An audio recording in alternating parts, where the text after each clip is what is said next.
I enjoy the longer video format. I'm not all about like the 15, 20-second video because especially when you film an event or a game, there are way more plays that you just can't show in that 15 to 20 seconds. And I want to show off my work. I want to show that stuff. It's part of being a camera guy. It's part of, you know how hard it is. Such a big ego. That's it.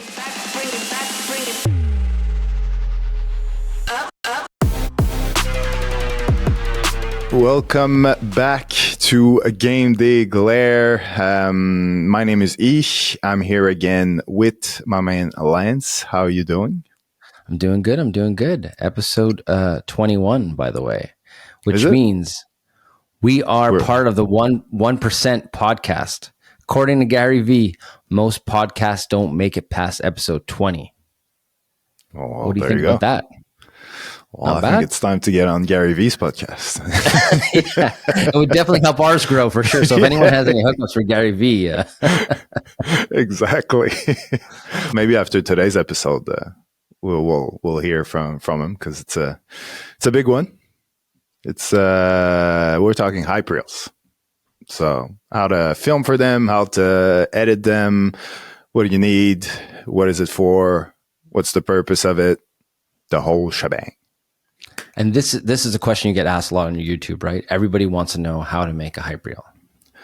Well, I think more like a bit like we discussed on a prior episode. Like a lot of people assume that being a sports videographer for a professional team is all hype reel all day, every day. Like people think that it's just, I go to games, I film games, and then I go to my editing room and all I do is edit recaps and hype reels and things like that. So there's a big focus on that. So yeah, people are curious. And also like that's something that people do a lot, like whether it's for their social media or things like that. So it's always, you obviously don't want to do the same thing every time. So you're always looking for ways to improve them, to be more creative, to do something different, to try to innovate as well. So yeah, people are always curious to learn new effects, new tricks, things like that. So I do think that it will be an episode that could be quite popular with our audience. So where do we start? That's the question. All right. Let's define a hype reel. So when it comes to mine, when I'm thinking of hype reels nowadays, I'm thinking about the stuff that I see on socials, like people in our community that are editing really nice, great videos to many sports, and I'm thinking it's anywhere from 10 to 25 seconds, that video, at least on the social platform. How do you see it in the social platform?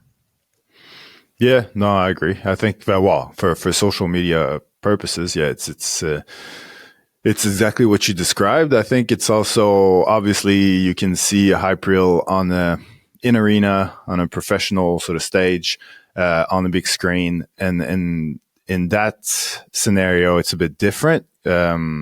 Well, first of all, you when you're on social media, you're fighting for people's attention. So like you said, it's super short and also has to be has to grab your attention straight away. So there's a lot of things going on at the very start and it's very fast. And where with the in arena show, that's usually like a game opener type video, you've got a bit more time. Obviously, it's not going to go for 5 minutes, but you definitely got a bit more time. You're setting up the stage, and the attention is grabbed already by the fact that people are in the arena. The lights are usually, shut down just before the video starts, and all the attention is sort of geared, the lights and everything, towards the screen. So you get people's attention.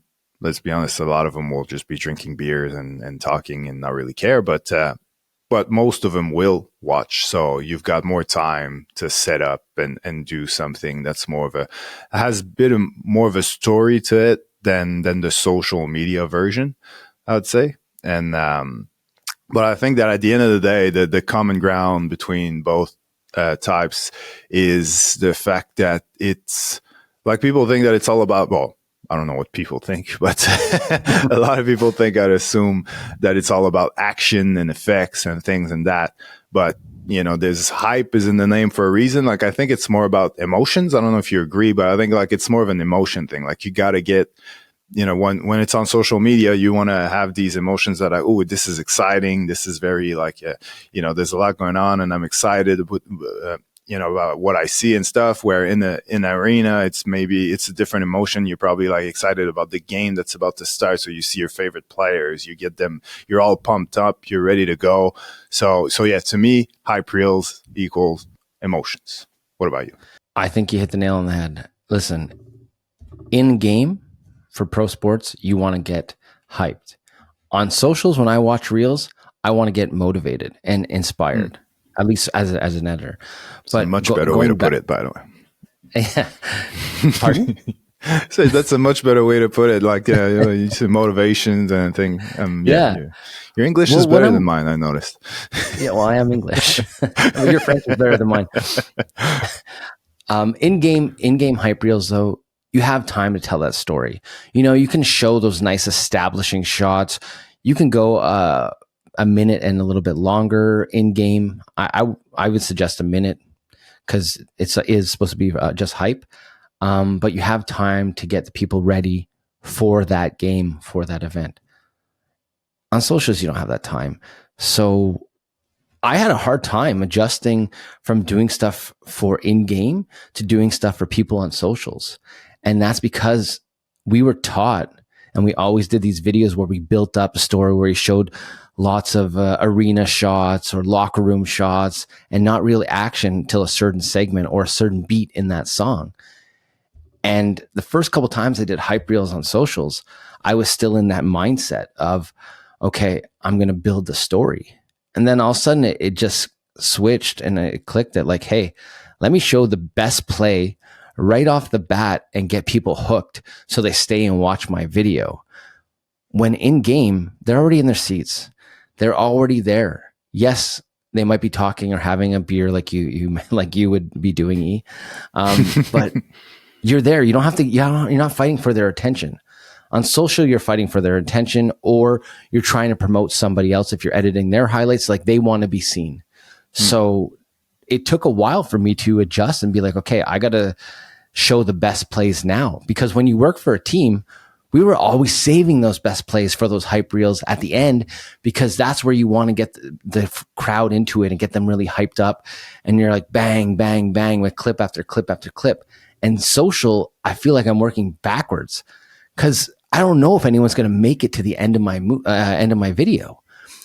But in the arena, I know they're seeing the end because more and more people are coming in during it. So I have more time. And it was a really, really big adjustment for me. And even nowadays, I double guess when I'm doing hype reels because I try to make sure that I'm out of that old mindset. And I'm, now with effects. So it's like, are you using effects in these hype reels right off the bat? Where in an in-game video, I would save it maybe and put the effect like maybe in the middle and then bring you to the end. But if I'm doing an effect right now, I'm doing it right off the hop.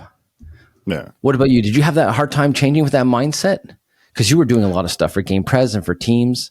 Yeah. Well, yeah, I do. I did like just what you described, having to, realize that it's all at the start and stuff. Like, I definitely went through that. And it's also, I think, like, because like planning, for example, like I think, which we were probably going to get into next. I don't think there's as much planning. I mean, like pre-editing, like just before you start, like there's probably not that much planning going into a social media hype reel.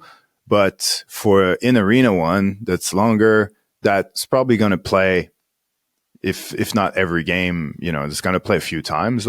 So it's probably planned a lot more, and there's probably a bigger story around it, or a concept that might involve shots from a media day or this or that, and depending on the concept. So from that perspective, yeah, you're sort of planning it so much, and you're telling a story so much that like there's a build up, there's a beginning, a middle, and an end. So if you're used to doing that and you go to social media and you try to replicate the same thing, but over 20 seconds instead of 2 minutes, then yeah, it's never going to work. It's not going to, that build up at the start, unless that's what I usually tell people who make like social media content, it's like, if you do something that has like a slow build, it's going to work with the players on that team, their parents, the hardcore fans, like people like that.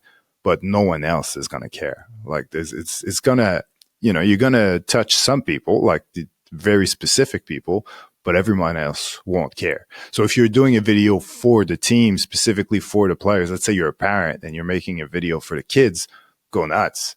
But if you're on social media trying to grow your account and you want views and things like that, that's not how you're going to get it, unfortunately.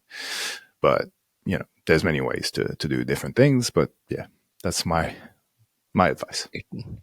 Actually, I've been doing both lately.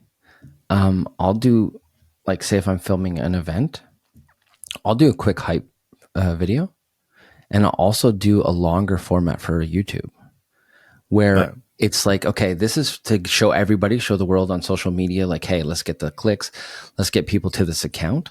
And I'll do that in like a 9x16. And then I'll do another one, 16x9, and I'll have a longer version. Because let's be honest, you have a longer version over a minute, you don't want that vertical. You want to see the full play. You're taking the time anyway, so you might as well see the full shot. So I've been doing a little bit of both. Now, that's double the work, right? Because I'm editing two videos. Yes, some shots might be the same, but they're two different videos. But I'm using that same footage in two places. And I feel like that's a good way to tag my YouTube video or my other video. My longer version is put the link in my hype or direct them to my longer hype video. And I started doing it for myself because, like I said, we were building longer videos. I enjoy the longer video format. I'm not all about like the 15, 20-second video, because especially when you film an event or a game, there are way more plays that you just can't show in that 15 to 20 seconds. And I want to show off my work. I want to show that stuff. It's part of being a camera guy. It's part of, how hard it is. Such a big ego. That's it. It's hard to let go of some of those shots. So that's my little hack where I could still show those shots, because not everything makes my 9x16 hype reel, because I'm only trying to put the best shots in it, or sometimes some okay shots can still make it and still tell that story. So that's what I try to do. Do you ever do that? You ever, like, obviously you use use video for different formats, but have you ever tried doing two videos for the same thing? Yeah. Well, usually what happens is that if I have like a longer version that's for YouTube or whatever, the shorter version will have all the shots from that longer one that kind of fit in that new context. So like I'll take some stuff out because it just doesn't work, or it's too wide, or whatever the case, and then I'll do something different with the social media piece. But the social media, like I say, it's a bit hard to sort of have this, because like I was kind of saying earlier, it's like if you're doing something about the team that you're filming, you got to ask yourself, basically, if I didn't know anybody on that team, if I wasn't following that team, would I be interested in this video? And the answer might be no. And it's totally okay. Like, it's not, I digress a bit, at this point, but like, nobody, it's okay. Like, it's, no, but I mean, like, it's not necessarily a hype reel conversation at this point, but it's just that, like, it's just because your video didn't go viral doesn't mean that it was a bad video, or that it didn't serve its purpose. Like, if you're making videos for a specific team that is not a professional team, that doesn't have like a big following, don't expect just because you put some great plays back to back that all of a sudden people who don't know that team should be interested in that video. Like, what makes it interesting for someone who doesn't know that team is if the editing is really mind blowing, or at least like, exciting enough that you're just like falling in love with the editing style, but you probably won't know any of the players, won't care about any of the players, unless there's like some play that's just like insane, sort of Sports Center wordy type play. But other than that, like, people won't care that much. So you're much better my point is that you're better to keep your focus on your actual audience, which is the following of that team and make a video for them, and not try to think of, the viralability of that video, and just like do the best video that the people who do follow this team would enjoy. If that makes any sense. And that's where I think, like, you brought up pre-production before. Okay. So obviously, like, in sports, pre-production is hard because it's a live game. You're going to get good plays, you're going to get bad plays. What I try to do for my pre-production is I go there with a shot list. So I'll look for on other hype reels and stuff for inspiration, but I'll put together a quick shot list of maybe 10 shots that I'm really, really looking for. And then sometimes you get lucky, the play happens while you're covering that angle, and you can use that. Sometimes it doesn't. But I think definitely thinking ahead and trying to figure out, okay, what do I want to show?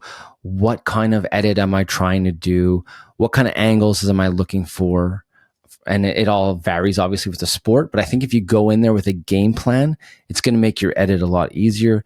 It's going to make you, first of all, you're not filming as much stuff, because there's nothing worse than going home after a game and the game's an hour or 2 hours and you have 2 hours of footage to go through. It's nice to have certain clips, and I do the little cheat. I'm sure you do the same thing too.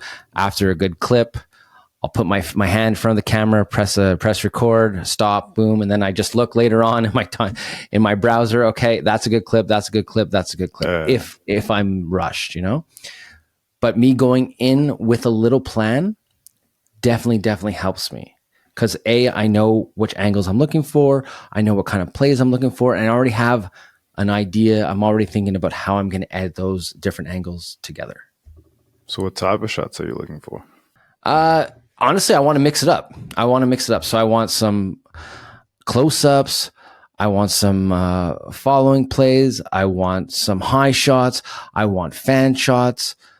Say if I'm doing hockey, I want like behind the net. I want penalty box. I want to get big hits. I want to get passing. I want guys stopping where I can get that slow motion of the snow coming off the skates. I want face-offs. Sometimes, you know what I like doing that I used to not do all the time because I was so used to broadcast? I film a lot in between the whistles now. And you're like, well, most people don't. But that's where you get the players interacting with each other. That's where you get a little trash talk. That's where you get the little bumps or little stick whack. And I find those are good transitions in between plays. It like kind of breaks up the action a bit, but it's still interesting because you could feel the intensity a bit. But I would use those more for a longer video. But I'm looking for those little things because sometimes there is a quick little fight because of that little play. So I'm ready for it. But those are the kind of things I'm looking for, like in hockey. And obviously, I have more than one angle. Like I'm talking about what I'm filming with my camera in my hand, but I'll set up a couple cameras either behind the net or a high one in the stands, just to kind of get that wide shot that I could just go to as a safety. If I miss a play or I want to show a big hit at center ice, well, I know I have different options of that hit. So that's how I go into these things with my little pre-production. Is I always just print out a little list on my computer of shots I'm looking for, and I keep it in my pocket. I'm not going to lie. 8 out of 10 times, it probably doesn't come out of my pocket because I already know. But if I'm searching for some creativity, or I feel like the game's not going like sometimes you film a game, you don't feel like you have it that day. I don't know if this ever happened to you. Like you think your footage isn't that good. You get home and it's great anyway, but you're just thinking of the game wasn't that great. So I'll pull out that sheet, and that's where I feel a little bit more confident that I did go in there with a plan. And filming wise, do you prefer to just stay roughly wide and make sure you capture everything, and then you'll zoom in and post if need be? Or do you try to zoom in on the action and get as many close-ups, cool close-ups, and sort of follow the action, follow the ball with your camera, things like that? Like, what's your style? So when you're doing both formats, wide is the easiest because it's safe. I don't play it safe.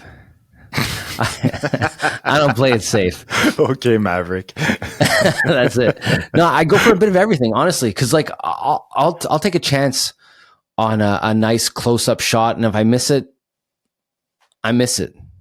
I have another camera behind the net or something that's going to give me that angle. I want to try to get the coolest shot I can. And it sucks. I missed shots before. I missed thousands of shots, but I've also got 1,000 shots that are really, really good because of taking those risks. So I'm willing to take the risk. Now, if I'm filming a finals and it's the biggest game in the world, then no, I'm playing it as safe as possible. But if I'm helping out a team and I'm going to multiple games, I do not want all my footage to look the same. So I will try different things. And that's the time to try it. If you're working with a team and you know you got 5 or 6 games with them, then yeah, film the first game safe and the next one's a different way. If it's just a one and done deal, then I'll play it safer. But I want that tough when I said I don't play it safe. No, it sounded a lot cooler, right? Definitely with that delivery. That's it. It was just for the social clip after. What about you? How are you going attacking? Like, what's your pre-production look like? Pre-production similar to yours. I do. Well, if it's something that I film on a regular basis, I probably won't have a list because I'm used to it. But if I'm doing something new, definitely. And yeah, I'll have a like you said, like I'll make sure I hit all the things that I want. Mostly things that I'm scared, like the action, speaks for itself, but it's more all the color, all the extra stuff. Make sure I get in the establishing shots. I go maybe up in the stands to get that bird's eye view on a few shots. Different things. Do I want to get feet? Do I want to get, like you said, whether it's the penalty box in hockey or the coaches in basketball, or some type of reaction, the crowd, stuff like that. Maybe some flags going in the wind if it's an outdoor game, the lights being turned on, things like that. But otherwise, when it comes to filming, it's tricky these days because of the different formats. Like, because I used to always try to zoom in as much as I could because I felt that's what was like the most like obviously a bit of variety, but I'd like when it comes to action to be zoomed in and get really in players' faces because it's more dramatic, it's more intense, it's more dynamic, all that stuff. But then when you're trying to put that shot in the vertical frame, it looks weird because you can't really see a lot. You definitely can't see where the player is going, what he's doing. You can't even see his entire body, and even you usually just see sort of this much from the face, and yeah, so it doesn't really work. So from that perspective, I try to hold back a bit on the zoom, even if it means zooming in a bit more later in post for my landscape video. But I do like to, because I have a tendency to think like in theory, and which is what I was doing for the longest time, is with sports, I didn't zoom in and out that much while the action was going. I'd much rather have somewhat of a stable frame and let the action sort of do the movement for me. Like I feel like there's so much going on in terms of movement in the scene already that I don't need to add to that. I just let the players sort of do the talking. But now I like to mix it up. Basically, I don't want to do the same thing forever. So I do that sometimes, but also sometimes I try to zoom in on things that needs the viewer's attention. So I like to, let's say I'm filming football, I'm starting kind of wide because I don't know if it's going to be a pass or a run or something. And if I see that it's a run, then as the running back is running with the ball, I'm probably going to zoom in slowly, pushing on him. And first of all, it makes the shot more dynamic. And second of all, if the viewer didn't really realize yet where the ball was going, now it becomes a lot more obvious because of where the camera's going. And same thing, like even if it's a pass, I'll probably, if the QB is sort of, looking and running around, I'll start zooming in on him. And then as he passes it away, I'll probably zoom out, figure out where the ball is, and then zoom in on the wide receiver. So yeah, I do little sort of crash zooms like that. And to just add a bit more movement, but more so to get the viewer's attention at the right place. And then it helps as well when I'm cutting from one action scene to another. There's a bit of a whip or a zoom or things like that. Then I could cut from one to the next, and it kind of looks seamless, and it creates this sort of motion blur whip transition thing where I don't really need to do anything other than just put two clips together and make sure that I cut at the right spot. So yeah, that's pretty much what I do with filming wise. Yeah, whip pans are great for hype reels when you're doing sports. Also, too, we're filming in 4K. Vertical timelines are 1080, so you have a bit of wiggle room. And what I do too, if there's a play that maybe how you said, if the guy's face is too tight and too square, you can't really use it. Well, I'll do the 3 blocks or 4 blocks of of horizontal video in a row, and I'll stack it up depending on the beat of the music, and that's like my little hack. What? I said I don't do that enough. I should do it more. Yeah, it's a good idea. You know what? It's because you're. Me too. Like I'll use it sometimes, and other times I kind of forget about that technique. Yeah. Because you're trying to keyframe and crop everything all the time, and you're like, why? Why should I? Let me just show it, and I'm doing it on purpose. Like I'll really enhance it and make it stand out, and it works fine. And it's just a style too, right? And that's the thing. The cool thing about hype reels is you get to be creative. You get to try things that you normally wouldn't try in a normal video, because you're just trying to grab people's attention the whole time. Now, have you ever done like storyboards or anything like that for a hype reel? I don't think so. Not really. Like, I had a concept like, well, yeah. Oh, yeah. I guess it is a storyboard. Paper with a whole bunch of drawings. Yeah. Exactly.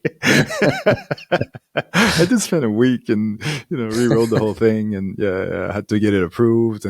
But definitely. I think that the probably the one that had that level of pre-production the most was a hype reel that I made for a basketball game which is funny because they just played each other a few days ago. Well, probably a few weeks ago now when you're watching this, but it was a basketball game between Team USA and Team Australia. There was a couple of them actually, and so I made a hype reel for that, and got we had media days and with both teams, so we got some of that content in there, and we were trying to tell the story. And then, well, actually the story changed because at first, Ben Simmons was supposed to play. Back then he was all the hype, and especially in when Australia. He actually played. Yeah, exactly. He was still with the Sixers. Things were going great. And maybe that's when it all went pear-shaped, I guess. But, he was supposed to play, so my whole story was around him. Like he was sort of going to be the main character, and can't remember exactly what the story was, but it was all built around him. And then he pulled out. It was at the time where all the players were pulling out of the Olympics, and he pulled out, and so that I had to change. But yeah, I do. But that's definitely more of a pro team, big opener. That's probably going to be your game opener for every home game in the regular season anyway, type of thing. And then, but for social media, I doubt that a lot of people have like storyboards and things like that. But I remember like when I was working with you at the Canadians, by the time I started doing hype reels, there wasn't much of not that there wasn't a story, but it was more of a, like good song, good action, concept overall. Like it was more of a look than a story. It was more about, like, I remember I did one that was more like an icy look. So every now and then when there was like a great play, our After Effects guy would just like, there would be scenes that I've had identified, and he would just sort of at the end of the play would sort of freeze and it become like all ice and all that sort of stuff. So it was more about like trying to find like a cool sort of look that would grade and give the video a certain style. But before that, when our main man Jean Guy, we used to do those videos, like there was always like a bit of a concept that was often like related to like movies that were kind of cool at the time. So there was Yeah, yeah, yeah. when like I remember one that was like around. Well, it wasn't a movie; it was a TV show, like 24, and it was before like behind the scenes content. Like before that, like back then, you would never see cameras in the locker room other than post game interviews and stuff. And that video was like, yeah, 24, and it's like the 24 hours before the game starts, and you'd see players like leaving their house and in their cars and in the locker room and all that stuff getting ready. Like we'd never seen that before. So the fact that there was, we thought, well, I wasn't involved, but like there was a whole concept of let's film all these different shots and then get together where the video finishes and it's the beginning of the game, and now we're here and let's start. And Keith Sutherland was actually in it and saying the last line of the video and all that. So that like concepts like that are pretty cool.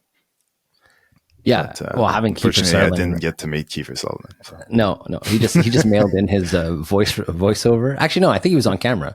No, I believe it was on camera. Yeah, but we didn't film and he it. did it in French as well, which was pretty impressive. Yeah, he just sent it over. For hype reels, the only part that I've ever storyboarded is okay. So when you're with a team, you have a lot of extra media that you could use for a hype reel. So if you're doing a hype reel just on a player, you can use their video headshots.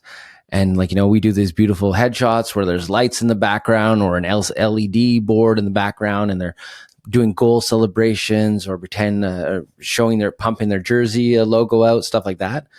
So that's one part that we storyboard. So we'll show the guys a mood. Well, it's a mood board really. And we'll show them the shots that we're trying to get. And then we'll go and recreate those shots. But now when you're doing hype reel, you have those shots. So once you have your song and your stuff picked out, we'll pick, okay, we want to put it here, here, and here. We want to show these headshots. And then you can put, the action adjusts as you want. So that's the only time I've ever used storyboards for hype reels, is knowing where we're using those shots, the headshots. And like you touched on, every team has a look for that season. Sometimes it changes. Most of the time it changes every season. Some teams run with a concept for a while, but you're following those guidelines no matter what, whether it's a hype reel, an opening video, a sponsor video, you're always following that look. Where when you do it yourself, you don't have anyone holding you back. You don't have a look. And that's what's challenging too, is when you could do whatever you want after you've already been with a team and you're kind of under those guidelines, it's not easy to have that free reign all of a sudden, because all the things that you want to do, you're like, okay, now's my chance. Well, you want to do them all. So it's like, what am I going to do for this video? What am I going to do for the next video? Where when you have those guidelines, you kind of always have a foundation, and it's a lot easier to start from. Yeah, no, it's true. And it's also easier because it gives you a direction. So, well, I mean, when you're working for a team, like there's you know where you're supposed to go, and you're trying to get there in the best way possible. Where when it's all you, then sometimes it's a bit daunting, and it's you don't really know, and you're not sure that your idea is the best idea, and you second guess yourself, and you overcomplicate things, and yeah, that's why they pay you the big bucks, because you know what you're doing. Well, all right. Now let's not overcomplicate anything. But you're at the event, okay? The venue. What camera settings are you using for your hype reel? You're just there to film hype. Oh, I'm definitely going high frame rate, because there's probably going to be speed ramping involved. So I'm shooting at either 60 or 120, depending on the lighting situation. But yeah, high frame rates. I probably want my shots to be kind of sharp, so probably high shutter speed as well. Yeah, that's pretty much it. In terms of like the picture profile, especially if I'm going to be mixing with all sorts of different content, then I'll probably shoot in log, so it makes it easier to mix all of that together and make it look seamless. And also, if I plan to grade and give my video a look and all that sort of stuff, highest quality and filming in log is definitely going to help with that. So yeah, that's definitely what I go for, and I'll be handheld as well, so that way that I can move around, get as many different camera angles, a lot as much variety as possible, and that again it is dynamic. And as I said, I like to have like a somewhat of a stable frame that the action can sort of go through as it wishes, but at the same time, I like to be able to quickly move and capture something that is not in my frame. Like if, like for example, if you're filming hockey and there's a fight going on the left, you want to easily be able to readjust. And same thing with like with basketball. I think it's very hard. Well, not that it's hard to film on a tripod, but I feel like it's a lot more fluid when you're moving around handheld,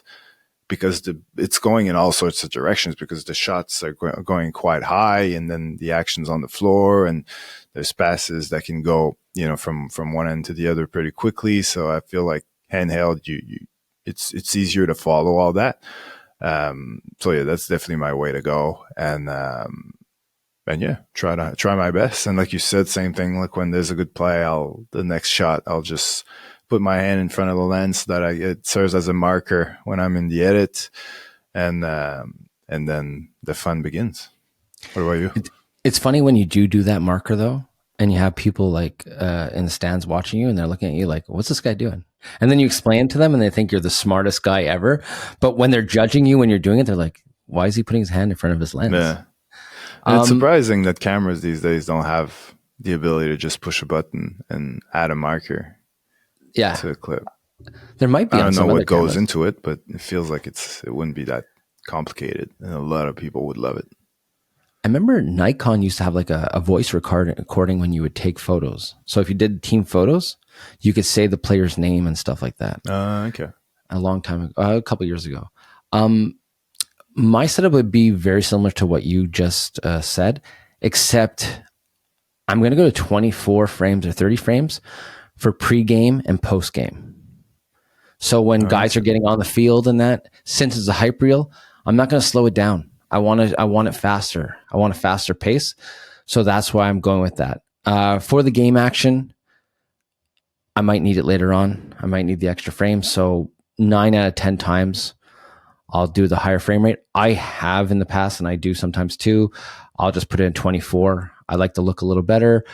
So in a hype, if I'm trying to really stand out and try and make it look like, to get my look to stand out, then I'll throw in some 24 frame shots in there. Handheld, honestly, I'm handheld majority of the time. I have used the monopod in hockey though, only because if I'm covering the corners, everything's pretty much on the same level anyway. So you're not tilting up. Football is a lot harder. The monopod's nice for football because you're not holding your camera. You get to kind of rest a bit. But yeah, if there's a high punt or a Hail Mary, it's a lot harder to follow the monopod, way easier to handle handheld. But some sports like hockey and that, I'll use a monopod just because it gives me a little bit more stability. I don't have to worry about shakes as much. It still shakes because you're still holding it with a handle or with your hands, so you're still going to get a little bit of shake, but it's definitely smoother, and it's less taxing on my body for the hour because I'm not holding the camera. Now you have to have a good monopod. You have to have a monopod with a fluid head. You can't just have a straight monopod like the old style and you just turn it like this. Is not going to work. You need a fluid head on it if you're going to really maximize using that. But except for that, I would pretty much do everything that you said. Like obviously, log profile is probably easier because when you're running all over the arena, trying to get as many shots, the lighting is changing. Even though you think it's even, it's not as even as you think. So the log profile definitely gives you the best flexibility. And honestly, you're changing all these camera types, shots all the time, and it's simply just to make it look like you have more cameras there. And the more angles you have, the easier it is to edit. Because it's nice when you can go between a wide and a close up or a fan shot or a hit or whatever. It just makes it that much more interesting. And that's the key, right? Is to make your hype reel interesting. Don't go with, like, if I give you a hype reel, even though I have an amazing song or amazing plays, and I'm showing you the same angle over and over again, you're going to tune out. So it sucks, but you got to run around that arena or that field, and you got to have your little list and have your 10 shots at least, and get those shots. So Yeah. that's, anyway, that's how I do it anyway. Yeah, and even if you look at a lot of especially the social media stuff, a lot of times, let's say it goes for 20 seconds and there's a lot going on in terms of it's like fast cuts, really short clips. There's not that much action. Like it's not like it's like great play on top of great plays. It's a lot of facial, emotions and things like that. There's a lot of those little interactions that you described earlier when you're saying like you were filming in between plays. There's a lot of that. And it's all about just, some things going on, just like visual cues and things like that, and it's you're just switching from one to the next, to the the feet, to the hands, to the ball, to the face, to the this, to the that. But there's not an actual, like, from start to finish, this guy's passing to that guy who's alley oop to the other ones who score or whatever. Like it's just like little bits of moments. So you don't necessarily need a great game to make a great video if you're creative and you edit it that way. I've used a play where a guy deked at the whole team and missed the net. But guess what? I never showed him shooting. I just showed him doing the dekes. And you're like, this is a great play. But if I showed you the whole play, you'd be like, wow, that's not a great play at all. You did all that work and then you miss a net, buddy. So, it gives you the opportunity to share quick moments from that game. Yeah. Now, exactly. Now that we kind of set up how we think about it, how we shoot it, alrighty, give us your step-by-step hype reel editing tips. Come on, buddy. You're Mr. YouTube. I'm going to put you in the hot seat right away. How you editing my hype reel? I don't know about step-by-step, but but I think from that perspective, other than the concept, I think the way I edit is pretty similar what I'm doing a social media piece or a big screen, longer type piece, in a sense that I'll start by editing the music, making it the length that I want, and so knowing where the big sort of beat drops or the more emotional parts of the songs are, and where I want to have like something really cool happen. So once I know that, then I'll do exactly that. I'll start with those moments. I won't go chronologically. I'll go with those moments that are the special ones, like the first big drop, for example. Like I want either a big tackle, or I want the ball to hit the net, or to, something big happens on that moment. And then the other ones as well, I sort of build up those. So that way I've got my big feature pieces sort of in place, and then fill in the gaps. Filling the gaps with what we just described, like little moments here and there that are interesting. And if it fits the lyrics in the song, even better.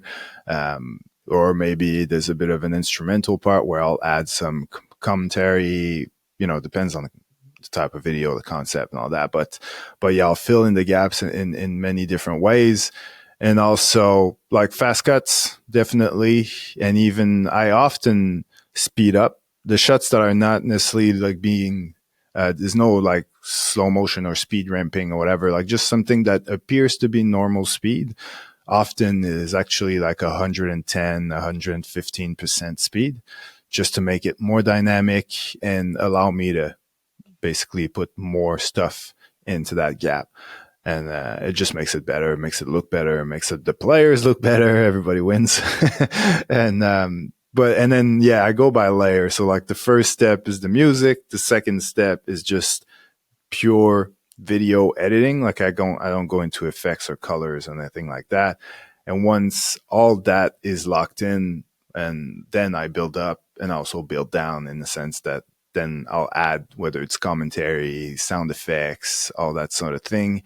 And also I'll add up with, visual effects, color grade, things like that. But I'll do like one at a time. I think the worst mistake, maybe not the worst, but a big mistake, is to just go chronologically. Like you edit your first 10 seconds and then you spend so much time on it, and then you sort of, you adjust it and then you play it. You adjust it a bit more, you play it, you adjust it. And by the time you get to that 20, 30, 40 second mark, if it's a longer video, you're so done with that first part that you just sort of rewatched over and over and over, and you just, it's just like a slower way to do it because you're always rewatching and rewatching and rewatching. So, and by the time you also get to the end, you spend so much time on the first 10-15 seconds that you're kind of over it by the end, and you probably won't put as much time into your effects and things like that. Where if you put all your content first, then when you get to the effects part, it's fresh, it's new, and that's all you're doing. And maybe there's been a bit of a break in between to give you the time to sort of re-energize. But yeah, I definitely go by layer and not chronologically, and that I find helps me anyway. What about you? Well, actually, what you said about watching the first 10 seconds over and over again, that's something you do when you first start editing. And as you become a better editor, you'll start doing rough cuts on your timeline right away. Lay everything out, put all your shots, try and time it up as good as you can. And then I'll do a final pass by and I'll make sure that all those cuts are on the beat. Boom, boom, boom. But while I'm going, I'm about speed. I'm like, okay, the longest part for me is going through my clips, finding the good clips, logging those clips when I log them. I don't always log them, but I'll definitely label them. Like I'll definitely use a color label, like good, green is good, red is no good, pink is in between, and I'll do that. Just like when I edit this podcast, I'm blue, two shots yellow, and you're pinky. I'm sorry, buddy. So I'm in between. You're in between. You're the in between. But you're just in between because your shot's in between. Okay, but I labeled you. But anyway, that's how I'm attacking it. The thing that I started doing actually when it comes to music, because music for a hype reel is probably the most important thing. I like to have the song now before I have the edit. Like meaning before I go to film, say I'm going to film my son's hockey and they need a hype reel, I've already been looking at songs. And the reason why I've already been looking at songs because it's already getting me in the give me that feeling of what I want to show. So it helps me really focus on those key moments or how I want to edit it. And knowing the song before I even open up my Premiere Pro really, really helps me because there's nothing worse than when you go through all this footage and then you're like, okay, I need a song. And then you're just searching for a song for like an hour or 2 hours sometimes. And it totally kills your vibe and it makes you less productive. So I try and, have a bank of a couple songs that I can already use, stuff that I've already thought about. And then I move on from there. Once from there, I'm grabbing the best shots, putting them on the big beats in the timeline and then filling it in just like you. And then I'll go back to that timeline and I'll edit everything perfect, like exactly on the beat how I want it, just to save time. Then color correction, then sound effects, then final look. One of the things that I do use a lot though, because everybody has their go-to, right? Their go-to effect or their go-to. I really like film burns. I find film burns and hype reels used in the right spot. They're super easy. It's a quick overlay, but I feel like it's a really, really good transition. So whenever I'm stuck and I don't have a lot of time to jump into After Effects and like maybe cut out a guy and highlight him and have some swoosh behind him or something like that, I'll throw in a nice film burn if it works. Now it doesn't always work. You can't just throw it everywhere, but I love film burns. What about you? Is there something that you like, an effect? I mean, I know you have your effects pack and you have so many favorites, but what is your like go-to? Yeah, film burns are definitely a good one. Like I think to the point where I feel sometimes I probably overused it, so I trying to stay away from it just because I don't want to be the guy who just uses the same effect all the time. But yeah, film burns and also just like especially when you're mixing a bunch of footage to add a bit of a film look and bit of a scratchy, old film type stuff, then it helps make everything looks sort of similar and all sort of blend in. And then you add a grade on top of that. And it definitely helps from that perspective. But otherwise, yeah, I'll probably throw in a few of my effects from my sports editing bundle. I'll probably, because I like to add stuff when there's impact. So whether it's someone catching a ball or like a big body check or big tackle, like any type of impact. Or sometimes it's just like if like the quarterback throwing the ball and just see like a trail of smoke behind him, like just something that probably half the people won't even notice because it's not like it's a huge puff of smoke. Like it's just a little trail. So, and it goes so quick that most people won't see it. Some people might think that it's actually happening because it's cold, and some people will just like if you don't notice it, but it's probably because it works. You know what I mean? Like if you don't notice it because it makes sense to you in your mind, and it's just like and it just adds to the like the whole, like I was saying, like trying to make the video as dynamic as possible. Like it's not about look at my cool effect I just did. It's more about making the video look more intense and more dramatic. So a lot of my effects are sort of that way, especially my sound effects. Like there's a lot of stuff that you won't necessarily notice that I added sound effects. But if I played the version without them, you'd feel like something's missing, especially if you listen to if you watch the first version with them.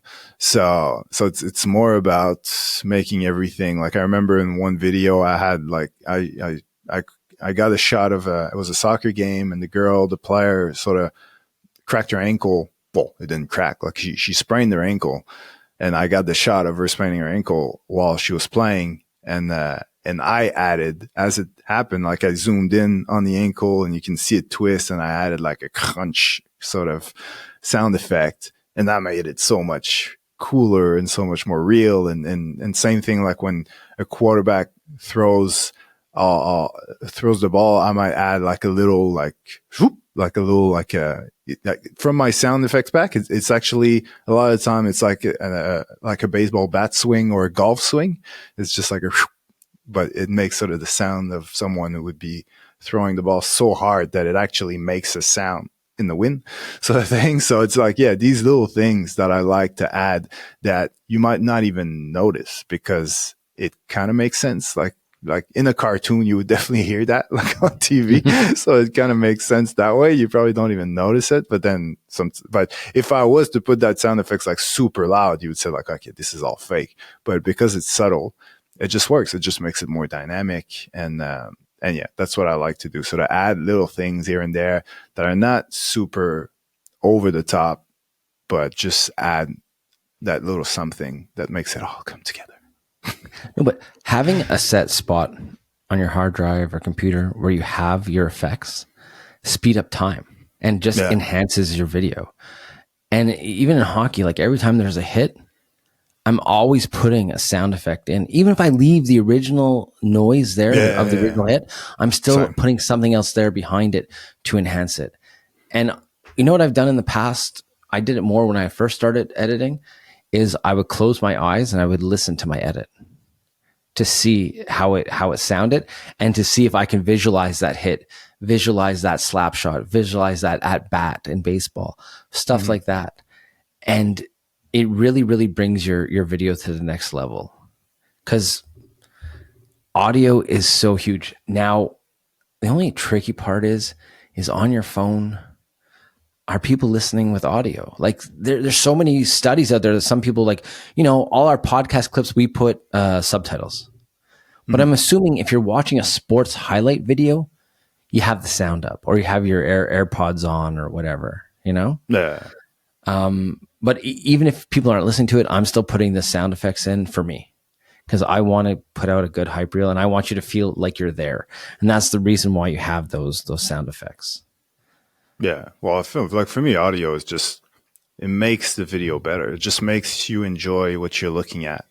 So the same way, they're like lights. Like I can't take a photo without lights and it's going to be okay. But if I add a couple lights and I take the same photo, it's probably going to look much better.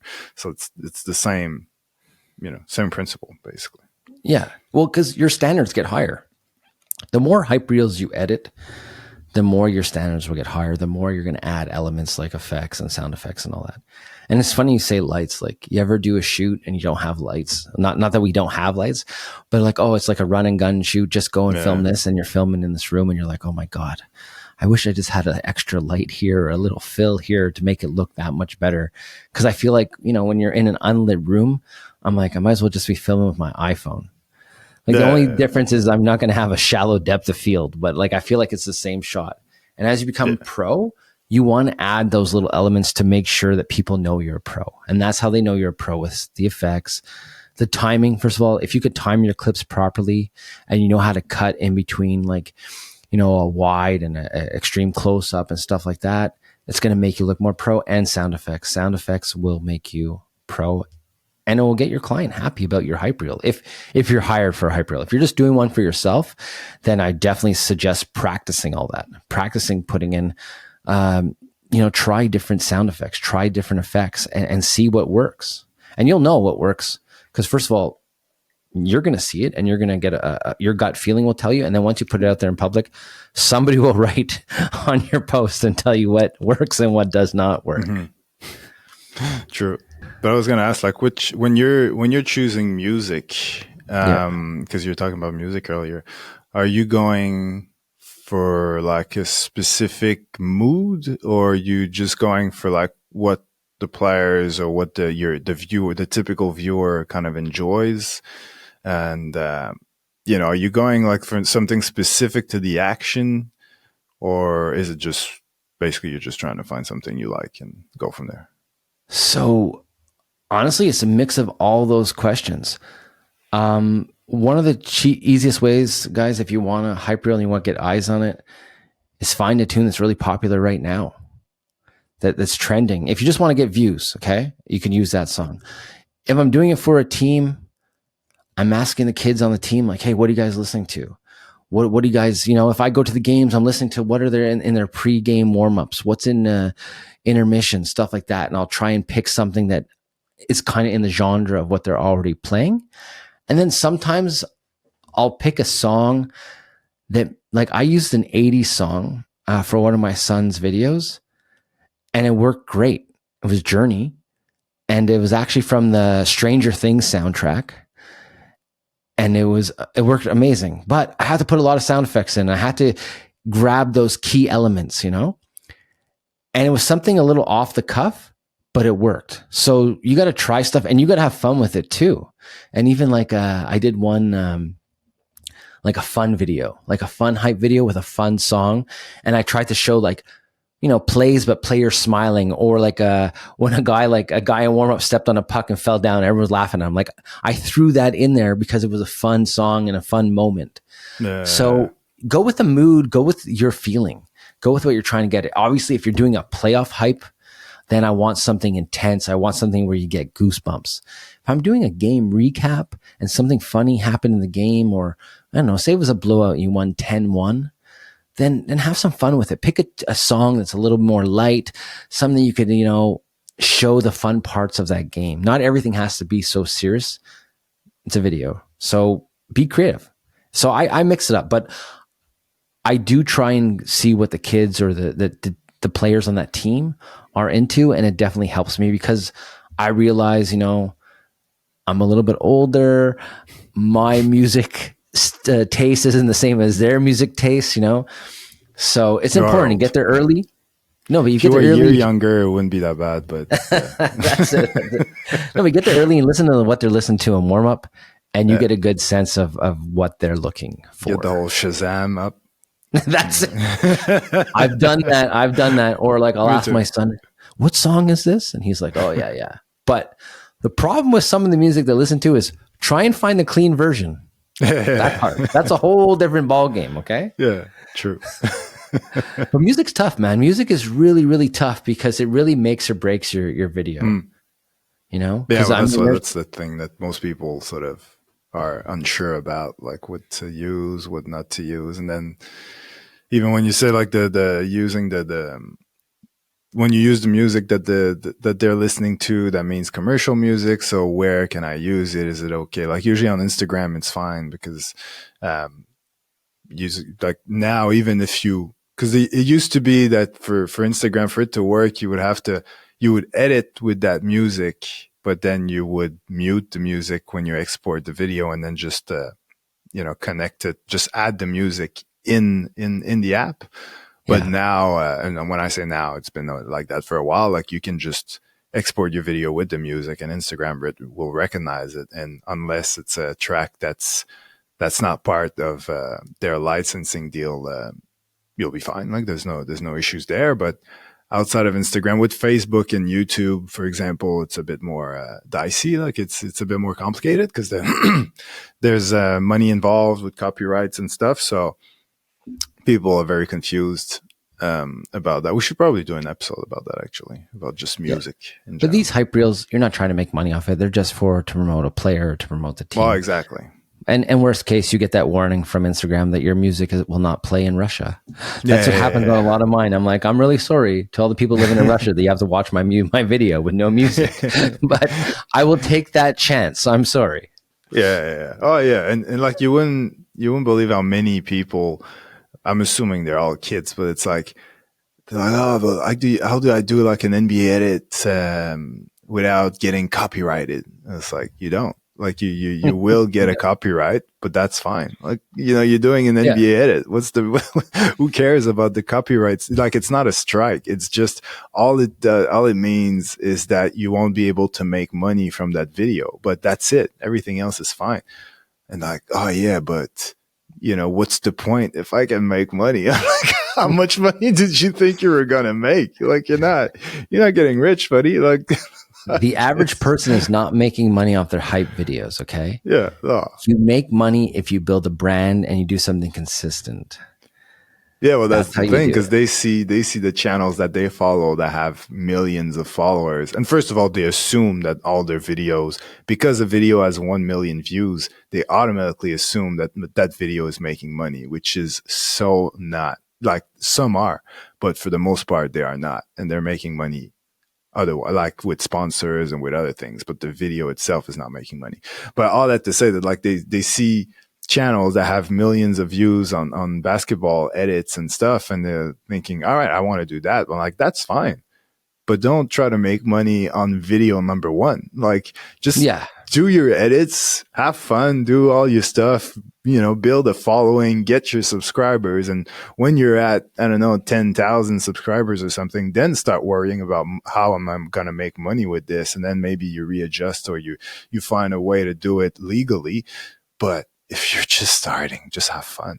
Exactly. Don't worry about what copyrights and things like that. So to go back to hype reels, I know that a lot of people I've seen, like in my DMs or in our sports videography community on Facebook, like, they're always torn between, especially if they're getting paid to produce a video, they tend to do it with a music that is sort of copyright free, or that they paid for, like, licensing through like Artlist or Epidemic Sound or something, because they don't want the video to get blocked or something, and then it's on them and they have to redo the work and all that. And also, it's just like, they want to produce something that is legit and that nobody can come back against them for whatever reason, which is totally fair. But then a lot of the time what happens is that the team or the player takes that video and just adds a track that he likes over it. And then it changes the whole thing. Exactly. And then you feel like shit because you spent all that time editing to the music and all that. And then first of all, your edit looks completely different now. And second of all, it's like, well, you feel underappreciated because they just basically didn't like half of your work and just changed it themselves. And so, yeah, there is a bit of that going on. So from that perspective, I would have that conversation before. Like, if your, mindset is, I want some trendy music on my hype reel, that's what I want. That's what I'm going for. Then discuss the risks that come with that. It might get blocked. This can happen. And if it does, it's not my fault. It's on you. Are you happy to proceed? And if they say yes, then, it's their channel anyway. Like, it's going on their social, so they do what they want. But yeah, it's definitely a conversation that I would have before and not after, because it is very depressing to spend hours on a video and then have a conversation about music once you're done editing. And check on Instagram, check on TikTok, what songs are being used. Like if you have a good song idea, Hmm. type it in and see if someone's using that song and okay, well, at least listen, it's going to be copyrighted, but at least you'll be able to hear the music on your Instagram for this edit. Now, Yeah, exactly. what are you for fun? What are you looking at these days for hype reels or motivation or inspiration before an edit? Like, what before wrap up? What's on E's Instagram, except for game Well, day Claire, obviously. well, my answer was going to be Instagram in the sense that like that's where I find a lot of inspiration these days, like because there's so much of it, obviously because of the type of accounts that I follow. But every time I see a video that I really like, I save it so that way I can go into my saved videos for inspiration, mostly for like transition ideas and to be honest, like I don't think I actually like I saved those videos, but I don't think I've ever like looked at a video and then go in the edit and say, okay, I'm going to replicate exactly what happened there. I think it's more motivation than anything. It's like, wow, okay, this is really, there's a lot going on here. They're doing this, doing that, blah, blah, blah. Like I want to make a video up to that level, but I've never actually like copied frame for frame, and which would be fine too. Like, I mean, it's a great way to learn, like, because in a way I did do something similar back when I started my business in Australia, for example, and I didn't have anyone to help me with graphics, and I would get these Video Hive templates and, buy those and just sort of customize them. So by customizing a template, I would learn, I was always starting from something that was way better than I could have ever created. So in a way, I'm copying someone's work, but I'm learning as I'm doing that because I'm going through it. I'm changing stuff, and so I'm learning how After Effects works. And I think it's a similar when you're just starting video editing, you're just happy to be able to cut something that looks kind of normal and acceptable, and it's by copying people that are better than you, just copying their style, copying their watching tutorials and learning how to do a certain transition, a certain this, certain that. That's how you get better. So there's no shame in doing that and stealing ideas from people, because if you're stealing their content, that's a different story. But if you're stealing their ideas and just applying those ideas to your content, I mean, that's fine. Everybody does it, even if you're not trying to do it subconsciously. You've probably seen the shot or the edit somewhere anyway. Mm-hmm. I find myself watching these like motivational videos. Now they're not so much motivational, like they have like quotes and they have like to a good song kind of. It's like guys working out or guys running really fast paced cuts, some quick film burns, stuff like that. Like girls reading poems and stuff. No. I'm out of that phase. But I have used some of the music actually. Like I did some gym videos a while back, and we picked out specific ones, and we looked, and like hundreds of people have done videos with the same audio, and we kind of did that, and it was kind of nice because I got to go to the gym for an hour. I filmed 1 hour workout, and I did like 9 reels for them, all with different motivational tunes. And as soon as they start posting that on their Instagram and that, they got a lot more signups. They got a lot more eyes on them, and it helped. Like, so after doing that, I always, how once you start looking at one thing on Instagram, it always starts popping up. But there's some really, really good content out there to this kind of motivational speaking, and it's kind of cool. I really, really like it. And, it has some cool tunes behind it. Like sometimes it's Linkin Park playing in the background, and you got this guy saying like, why not you, go for it today kind of thing. Or have you seen the Tom Brady speech from his Hall of Fame induction?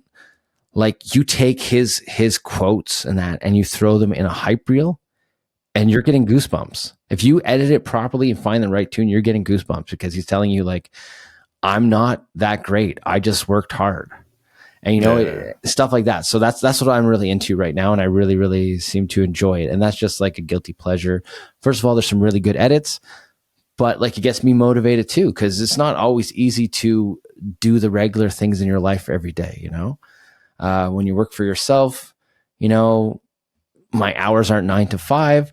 So sometimes I need that little kick in the ass to get to work or get my stuff done. You know what it's like? You got an edit and you're like, oh, I got to edit this by Monday. Well, what happens Sunday night? You're like, all right, time to edit. But when I listen to these motivational quotes, well, I've edited it the week before and I'm done. I'm ready because, I want to be different. I want to be like Tom Brady or whoever I'm listening to. And anyway, that's what I've been listening to on Instagram, and even my Facebook, actually, it pops up too. Yeah, no, it makes sense. It's yeah. It's like serves two purposes at once. Exactly. I get to see hype reels and I get motivated. I get to someone tell me to get off my butt. Exactly. Now, I think we pretty much. You can call me if you want someone to yeah. Okay, yell at you for 5 minutes. Just give me a call. I got a wife for that. She's not home right now. That's why I'm saying that. If she was home, I would not be able to say that.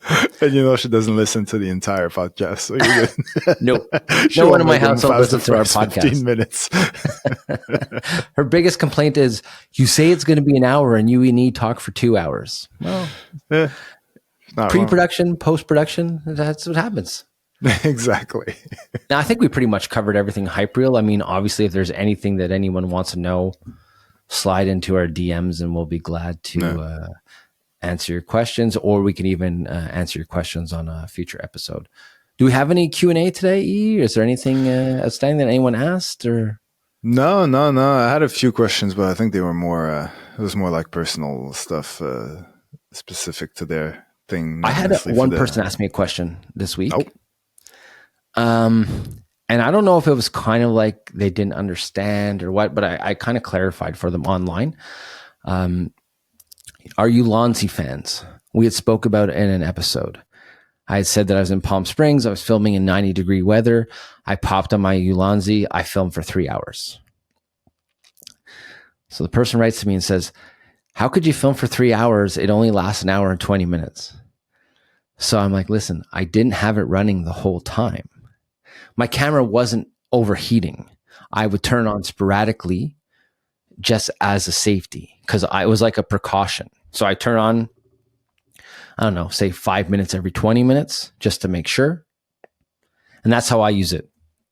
I wouldn't, if I was overheating, then I would leave it on as long as until it died if I needed to. We're talking about the Ulanzi cooling fan. Yes, Ulanzi cooling fan. I'm sorry. They also do tripods and lights and stuff. Yeah, sorry. All right. My mistake. The Ulanzi cooling fan. So I was using it sporadically for like 5 minutes every 20 minutes just as a precaution of overheating. My camera was not overheating. I was just using it to avoid that little orange hand that comes up that tells you you're overheating. So I explained it to the person, because right away, and I was like, why would you think I had it running for 3 hours? But I said I was filming for 3 hours. So just to clarify, I just use it as a precaution. It works great. Honestly, like I had no issues with it, where normally I would expect my camera to be overheating, because I myself was overheating that day. Right in the sun, sweating like crazy.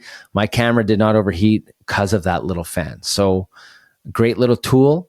Yes, it only lasts like an hour or an hour and 20, but you don't need it on the full time. Use it, get your camera back, get your temperature down, turn it off, turn it back on. That's it. So that's my question that I was asked, that I answered online, but I also figured I'd answer on this show. It's a good point. And it's funny because like as we're recording this, the Sony ZV-10 Mark II came out a few days ago or a week ago now. And so yeah, I'm waiting from the Montreal Sony rep to get her hands on it so that I can test it. And I'm curious to see with the Ulanzi cooling fan if it will be something that you can use, because it does like 4K 60p in 10-bit. So I'll be curious to see if I film with those specs, if I can film an entire basketball game or entire football game with the fan and not have any overheating issues. Because now at this point with these cameras, they all do 10-bit and stuff. Like I'm done complaining about the fact that you can't film an entire game without overheating. Like, I mean, it's normal that if you're going 10-bit, 4K, 60p, 120p, or whatever it is, that, you're not going to be, it's not built to film for like 2.5 hours. So if it can work with the fan, that's a win. You know what I mean? Like let's be Well, honest. because the specs on the camera, it's the FX30 with no fan and one memory slot. Now, on the weekend, I was filming baseball, and it was hot outside. Okay. Now, I was using a Ronin 4D, and I was like actually following kids on the bases and stuff, which was really cool. We ran that camera for 3 games straight, like start record at the beginning of the game and end record at the end of the game. And that thing, no overheating issues at all. But meanwhile, there was another guy who had an FX30 on a Ronin who did the same thing, like one clip of a baseball game. So we're talking like an hour and a half because there's only 7 innings. Okay. And that thing never overheated at all. So I was very, very impressed with the FX30 because I've never seen anyone use it under those conditions. Like we're talking 95-degree weather in the sun, no shade because we're on a baseball field, and he's recording like 2-hour games back to back. We did 3 of them, so 6 hours. Now, I don't know how many batteries he went through, but I'm telling you, man, he did not have any overheating issues. Because I asked him, I said, "How's the camera like? That's a lot of heat, like work on it, you know?" And he's like, "No, it's fine, it's fine." So I was very, very impressed with that. Now, that's the only thing, I guess, with the new ZV Mark II and FX30, they're competing against each other. The new one the ZV-10 has a better price point. Yeah. But that FX30 is cheaper. Yeah. But so I guess you're just paying for the internal fan and the dual memory slot. Well, there's a few other things like there's the possibility to add the audio handle and then use XLRs and stuff. And also the FX30 can do 4K 120, which the other cannot. But at the same time, I think it's because the overheating would be insane on the other one. And but at the same time, the 4K 120 on the FX30 is not that great. Like even at the native ISO, because you're cropping into the sensor so much, then you definitely start seeing some noise. So if you're filming outdoors and it's like a bright sort of image, and you like it probably you won't notice it that much. But if you're filming indoors and it's a bit dark, then the 4K 120 on the FX30 doesn't look that awesome. So there's a few other things as well. Like you get a full size HDMI on the FX30. There's things like that. But, well, you know what? I look forward to your full review on Beyond the Game. Let me know how it is. But anyway, I'm just saying for the heating issue, this guy had his FX30 in the sun all day recording zero problems. Oh yeah, no, for that it's great. The fact that you don't have to worry about anything, and you can use it all day and not stress about missing the big shot at the end of the game. That's definitely it's worth a few $100s for sure. Hey, the second I saw it, I was like, hey, actually, maybe I'm going to get that as my B cam because it seems to do the job. But that's what I do. We'll wait for your YouTube video on that one. I'll keep you posted. All right. Well, I guess that's it for today's episode. Hopefully, hopefully we covered all your hype reels, and if not, like I said, send us questions in your DM, and E will answer them. Maybe. No. Yeah. Well, let us know as well if, I think. Well, I'm putting you on the spot, but I'm thinking maybe a future episode could be music. Could be a good one if people are into that, because I know it's a topic that people are really because we did about. Sound before. We've done like audio, but to talk about actually like music licenses, stuff like that, we could definitely talk about it. Because even you and I could learn a thing or two when we do our research. Yeah, exactly. I'll have to do research. All right, well, that's it for this episode of Game Day Glare. Ciao. Yeah.